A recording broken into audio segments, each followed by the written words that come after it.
O Senhor esteja convosco. Ele está no meio de nós. Proclamação do Evangelho de Jesus Cristo, segundo Mateus. Glória a vós, Senhor.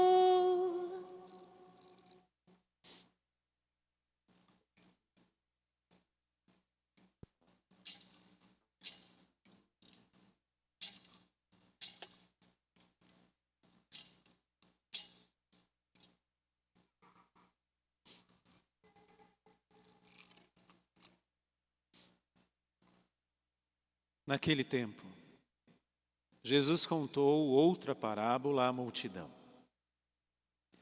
O reino dos céus é como um homem que semeou boa semente no seu campo. Enquanto todos dormiam, veio seu inimigo, semeou joio no meio do trigo e foi embora. Quando o trigo cresceu e as espigas começaram a se formar, apareceu também o joio. Os empregados foram procurar o dono e lhe disseram: Senhor, não semeaste boa semente no teu campo? De onde veio então o joio? O dono respondeu: Foi algum inimigo que fez isso. Os empregados lhe perguntaram: Queres que vamos arrancar o joio? O dono respondeu: Não. Pode acontecer que, arrancando o joio, arranqueis também o trigo. Deixai crescer um e outro até a colheita. E no tempo da colheita, direi aos que cortam o trigo: arrancai primeiro o joio e amarrai-o em feixes para ser queimado. Recolhei, porém, o trigo no meu celeiro.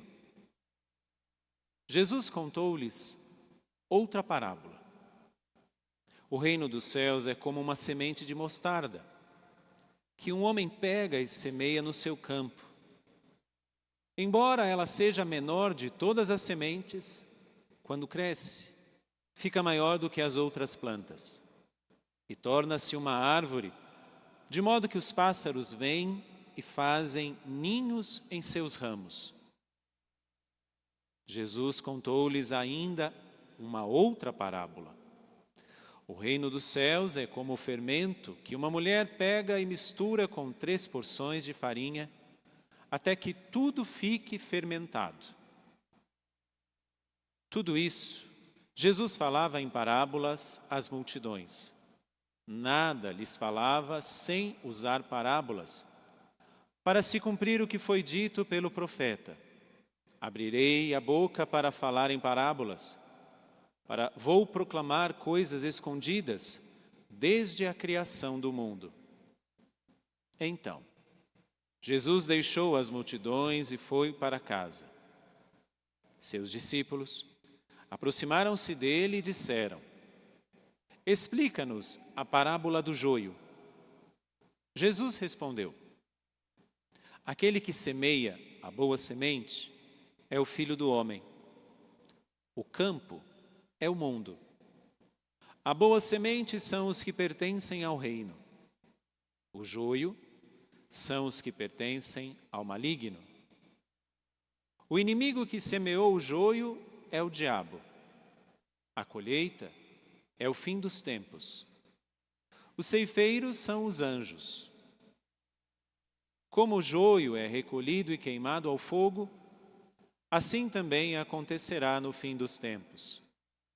O Filho do Homem enviará os seus anjos e eles retirarão do seu reino todos os que fazem outros pecar e os que praticam o mal. E depois os lançarão na fornalha de fogo. Aí haverá choro e ranger de dentes. Então os justos brilharão como o sol no reino de seu Pai. Quem tem ouvidos, ouça. Palavra da salvação. Glória a vós, Senhor. Meus irmãos, minhas irmãs, você que está aqui, você também que nos acompanha na transmissão dessa missa.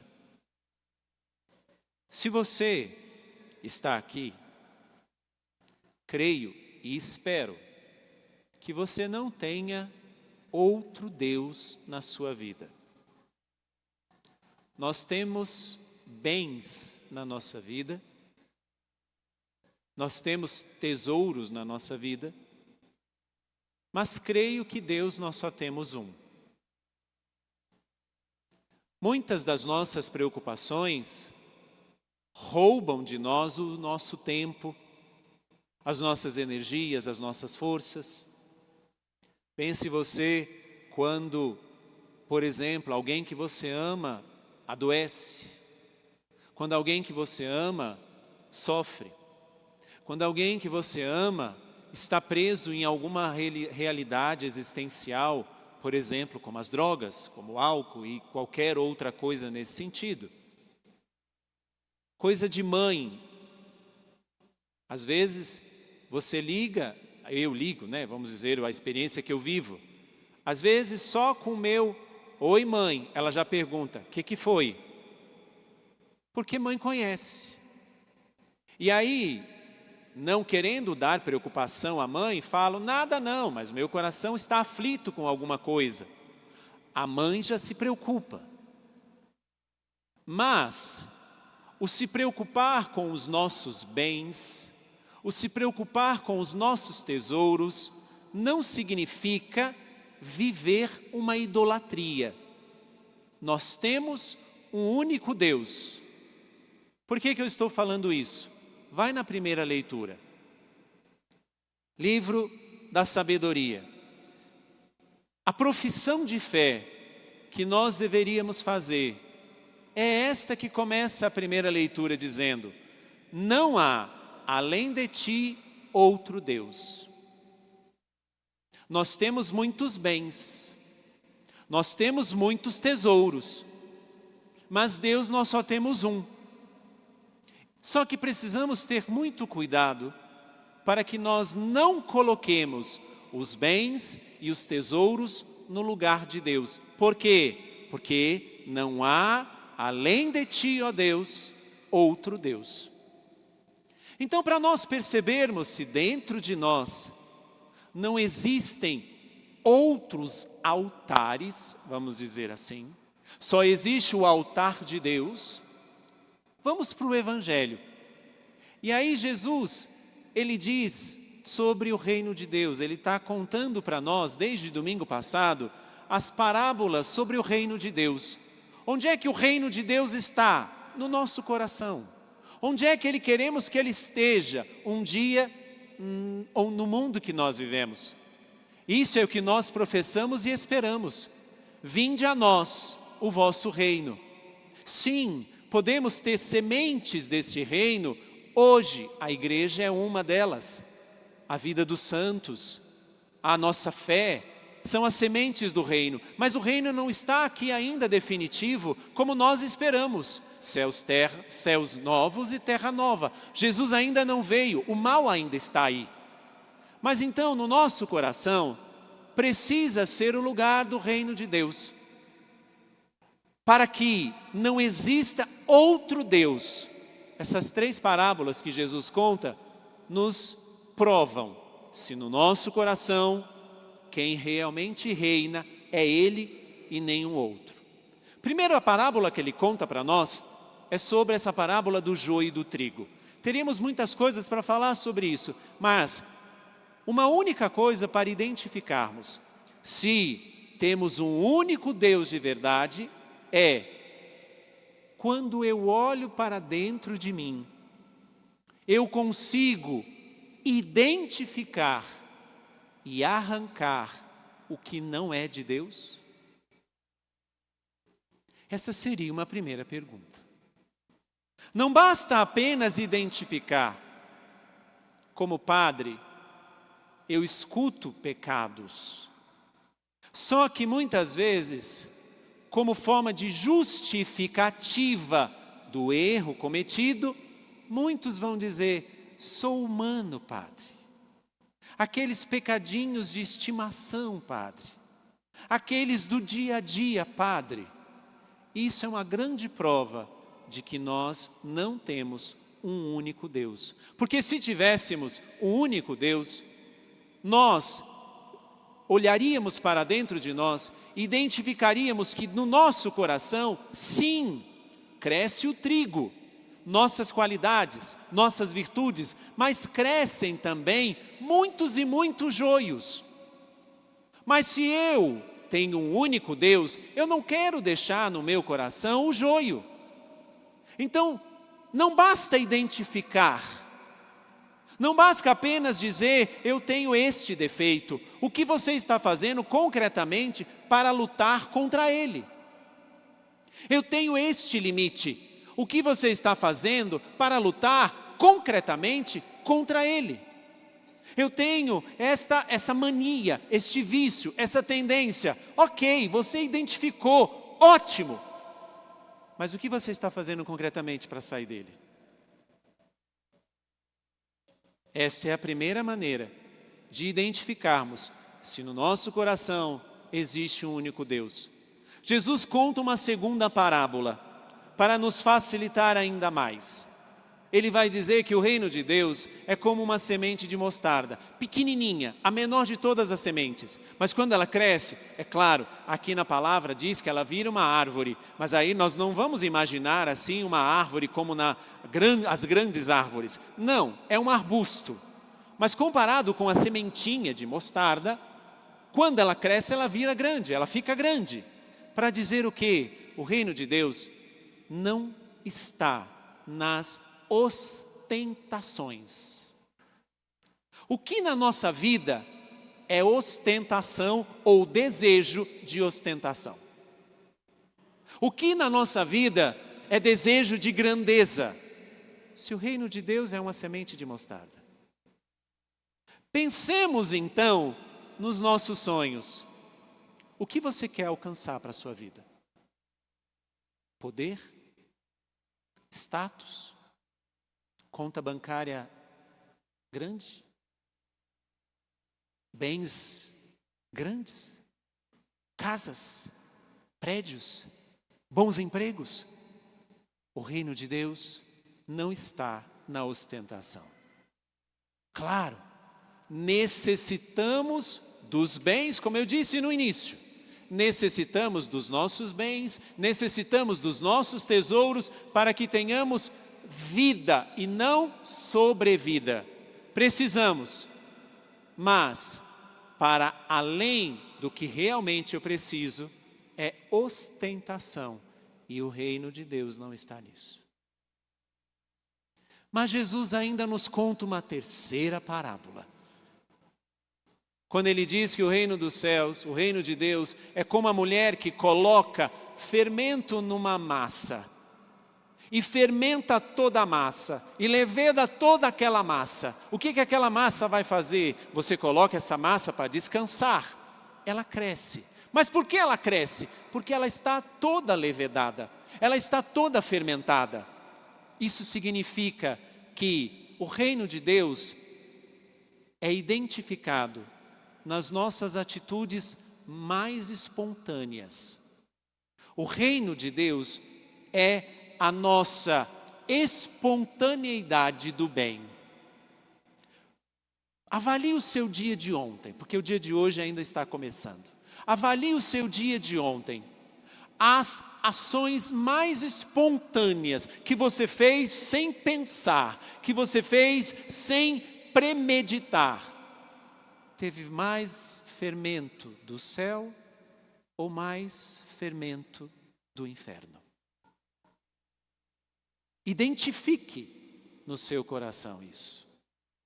Se o meu coração está fermentado com o reino de Deus, não terá espontaneidades do mal.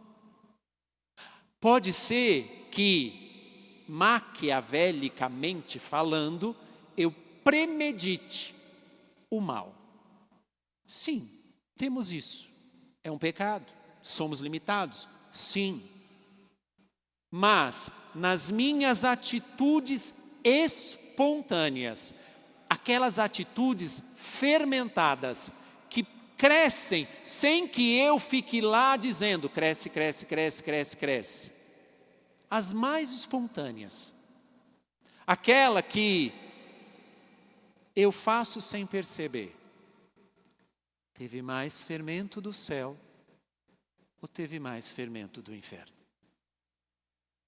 Se o livro da sabedoria diz, e nós estamos aqui, e você que me acompanha nessa transmissão, quer que na sua vida não exista um outro Deus além do nosso Deus, identifique no seu coração essas 3 parábolas que Jesus conta. Só que aí você vai dizer, é muito difícil. Vai na segunda leitura. É muito difícil. Mas nós não estamos sozinhos nessa. Se é muito difícil, olha o que São Paulo fala aos romanos. Irmãos, o Espírito vem em socorro da nossa fraqueza. Pois nós não sabemos o que pedir, nem como pedir. É o próprio Espírito que intercede em nosso favor com gemidos inefáveis. Só para identificar aqui, esses gemidos inefáveis não é a glossolalia. O que é a glossolalia? É a oração em línguas, o dom do Espírito Santo, que está sim, é do Espírito Santo, mas está na 1 Coríntios. Esse gemido inefável é o grito da alma, de alguém que deseja o céu, mas que sozinho não consegue. É um gemido de dor, de alguém que quer alguma coisa, mas que luta contra si mesmo. Mas o que São Paulo está dizendo a nós? É o Espírito de Deus que vem em auxílio da tua fraqueza. Se você olhar para a tua vida e ver que estão crescendo trigo e joio, e você não consegue arrancar o joio, peça o auxílio do Espírito Santo. Se você olhar para a tua vida e perceber que os bens e os tesouros ocupam o lugar de Deus, porque os teus sonhos são grandiosos, mas transmitem ostentação e não a sementinha de mostarda, peça constantemente o auxílio do Espírito Santo de Deus. Se você olhar para o teu coração e perceber que no dia a dia, o que é espontâneo é mais fermento do inferno e não do céu, peça o Espírito Santo. Não reze apenas pedindo coisas para ganhar. Peça conversão. Peça mudança de vida. Vai dizer o profeta Jeremias, se o Senhor não me converter, eu não me converterei. Padre Pio transforma isso dizendo, Senhor, faz-me sentir o teu amor, porque senão eu te traio. Então, se nós não pedirmos a Deus a conversão do nosso coração, nós pensaremos coisas grandiosas. E essas coisas grandiosas, tiraremos Deus do lugar que é dele e colocaremos isso. Que hoje, meu irmão, minha irmã, nós possamos fazer uma bela revisão de vida. O reino de Deus cresce no meu coração? Que espaço ele ocupa lá? Se percebemos que ainda não, a resposta, São Paulo nos dá. O Espírito Santo vem em auxílio da nossa fraqueza.